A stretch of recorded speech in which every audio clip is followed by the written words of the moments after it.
ഇതുപോലുള്ള ഒരുപാട് മക്കളുണ്ട്, ഒരുപാട്. ഇപ്പൊ എനിക്ക് തോന്നുന്നു 36 വയസ്സോ 37. ഞാൻ ഒന്ന് കുറച്ച് പറഞ്ഞു, അത് അങ്ങനെ തന്നെ ഇരുന്നാൽ മതിയായിരുന്നു അല്ലേ? അങ്ങനെ തന്നെ ഇരുന്നോട്ടെ. ശരി. ഒരുപാട് ഇതിലും ഒരുപാട് താഴെയുള്ളതും മേലെയുള്ളതും വയസ്സിലുള്ള ഒരുപാട് മക്കള് അല്ലെങ്കിൽ മുതിർന്നവരൊക്കെയും പല വീടുകളിലുണ്ട്. അപ്പോൾ അതിലേറ്റവും അധികം നമ്മൾ നമിച്ചു പോകുന്നത്, അല്ലെങ്കിൽ കൃഷ്ണകുമാറിൻ്റെ ഓരോ വേദികളിൽ കാണുമ്പോൾ പല അമ്മമാരും അല്ലെങ്കിൽ പല പാരൻസും നമിക്കുന്നത് അവരുടെ അച്ഛനമ്മമാരെ, അതായത് കൃഷ്ണകുമാറിൻ്റെ അച്ഛനും അമ്മയുമാണ് നമ്മൾ ആദ്യം നമിക്കേണ്ടത്. കാരണം ഇങ്ങനൊരു മകനെ ഇന്ന് ആ വീട്ടിനുള്ളിൽ നിന്ന് ഇത്രയും മാത്രം പറക്കാൻ അനുവദിച്ച് പല വേദികളിൽ ഇങ്ങനെ കൊണ്ടു ചെന്നെത്തിക്കുമ്പോൾ തീർച്ചയായിട്ടും ആദ്യത്തെ കൈയടി, ഒരു ബിഗ് സല്യൂട്ട് കൊടുക്കേണ്ടത് അച്ഛനും അമ്മയ്ക്കും തന്നെ ആയിരിക്കും. കൃഷ്ണകുമാർ അങ്ങനെ തന്നെ അവർക്ക് തന്നെയല്ലേ കൊടുക്കുക? അപ്പോൾ അവരെ കുറിച്ച് കൂടുതൽ പറയൂ. അച്ഛൻ കോപ്പറേറ്റീവ് ബാങ്കിലെ സെക്രട്ടറി ആയിരുന്നു. അമ്മ അവിടെ തന്നെയായിരുന്നു. അമ്മ റിട്ടയർഡ് ആകുന്ന സമയത്ത് കോപ്പറേറ്റീവ് ബാങ്കിലെ ഇന്ത്യൻ ഓഡിറ്ററായിട്ടാണ് റിട്ടയർ ചെയ്യുന്നത്. അമ്മയ്ക്കിപ്പോൾ 62 വയസ്സുണ്ട്. അമ്മ സന്തോഷമായിട്ട് എൻ്റെ കൂടെ എന്നെ ജീവിപ്പിച്ച് അമ്മയും ജീവിച്ചു പോകുന്നു. ജനിച്ച 8-ാം മാസത്തിൽ ഈ ശരീരം തളരാൻ തുടങ്ങിയതാണ്. പതുക്കെ പതുക്കെ മിക്ക അവയവങ്ങളും പ്രവർത്തനരഹിതമായി.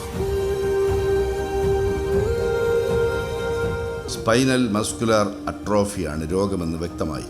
ഒരു ചികിത്സയുമില്ല അതിന്. കൃഷ്ണകുമാറിന് 6 വയസ്സുള്ളപ്പോൾ ജനിച്ച അനിയത്തി ദേവികയും 8-ാം മാസം ഇതേ രോഗത്തിൻ്റെ പിടിയിലായി. താങ്ങും തണലുമായിരുന്ന അച്ഛൻ 10 കൊല്ലം മുമ്പ് വാഹന അപകടത്തിൽ മരിച്ചു. അതേ അപകടം അനിയത്തിയെയും കൊണ്ടുപോയി. അമ്മയും കൃഷ്ണകുമാറും പരുക്കുകളോടെ ആ അപകടത്തെ അതിജീവിച്ചു. എൻ്റെ വണ്ടിയിൽ നിന്ന് എന്നെ വലിച്ചൂരി എടുക്കുമായിരുന്നു. എടുക്കുന്ന സമയത്ത് എനിക്ക് അമ്മയുടെ കരച്ചിൽ കേൾക്കാം. അമ്മ അച്ഛനെ വിളിക്കുന്നുണ്ട്, എൻ്റെ സഹോദരിയെ വിളിക്കുന്നുണ്ട്. അച്ഛനും മോളൊക്കെ മരിച്ചതിന് ശേഷം അവൻ്റെ ഒരു ബലത്തിലാണ് ഞാനവനെ ഇങ്ങനെ കൂടാതെ നോക്കുന്നതെന്നുള്ളതല്ല. ധൈര്യം അവൻ്റെതാ, എനിക്ക് ധൈര്യമില്ല.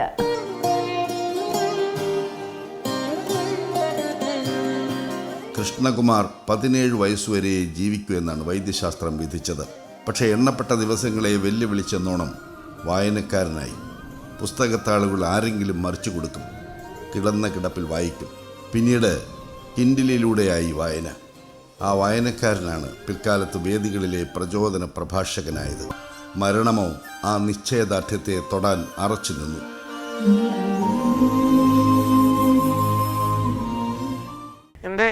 എൻ്റെ വയറിൽ നിന്ന് വരുന്ന ഓരോ വാക്കുകളും എൻ്റെ അച്ഛൻ്റെയാണ്, എൻ്റെ അമ്മയുടേതാണ്.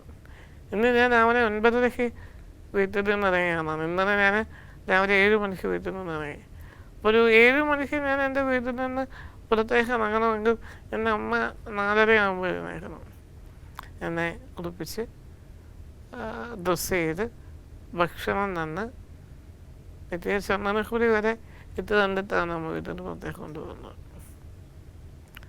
ഞാൻ എന്താണ് അത് അവനാണ്. ഞാൻ എന്താണോ അതാണ് എൻ്റെ അമ്മ, അല്ലെങ്കിൽ അമ്മ എന്താണോ അതാണ് ഞാൻ, അല്ലേ? 37 വയസ്സുണ്ട്. എനിക്ക് 37 വയസ്സുണ്ട് എന്ന് പറയുമ്പോൾ ശ്രീലത എന്ന എൻ്റെ അമ്മ ഉറങ്ങിയിട്ട് 37 വർഷമായി എന്നുകൂടി അർത്ഥമുണ്ട്. എൻ്റെ അമ്മയുടെ ഉറക്കമില്ലാത്ത 37 വർഷങ്ങൾക്ക് ഒന്നതാണ് ഈ ഒരു നിമിഷം. എൻ്റെ അമ്മയെപ്പോലെ ഉറങ്ങാതിരിക്കുന്ന ഒരുപാട് അമ്മമാരുണ്ട്, അച്ഛന്മാരുണ്ട്. അവർക്കൊക്കെ ഈ മകൻ നൽകുന്ന ചെറിയൊരു സ്നേഹമാണ് ഈ ഒരു നിമിഷം. എന്തൊക്കെയാണ് ഇഷ്ടങ്ങൾ? എന്തൊക്കെയാണ് കൃഷ്ണകുമാറിൻ്റെ?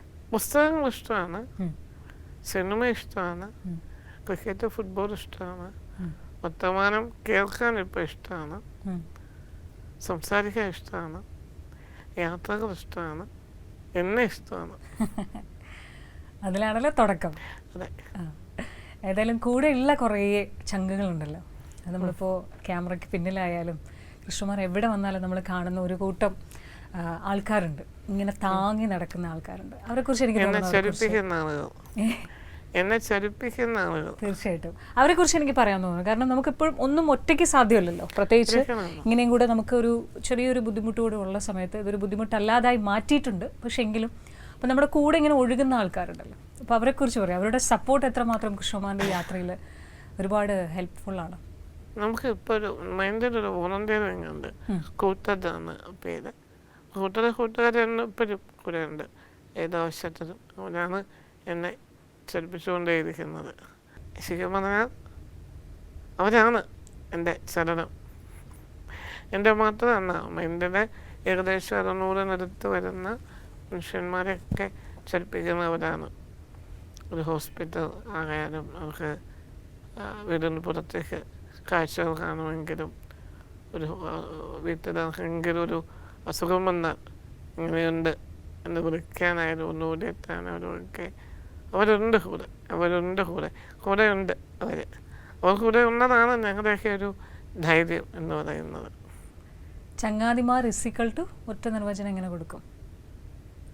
ചലനം. ചലനം എൻ്റെ കാര്യമാണ്. ഓരോരുത്തർക്കും ഓരോ പെർസെപ്ഷൻ ആവുന്നു.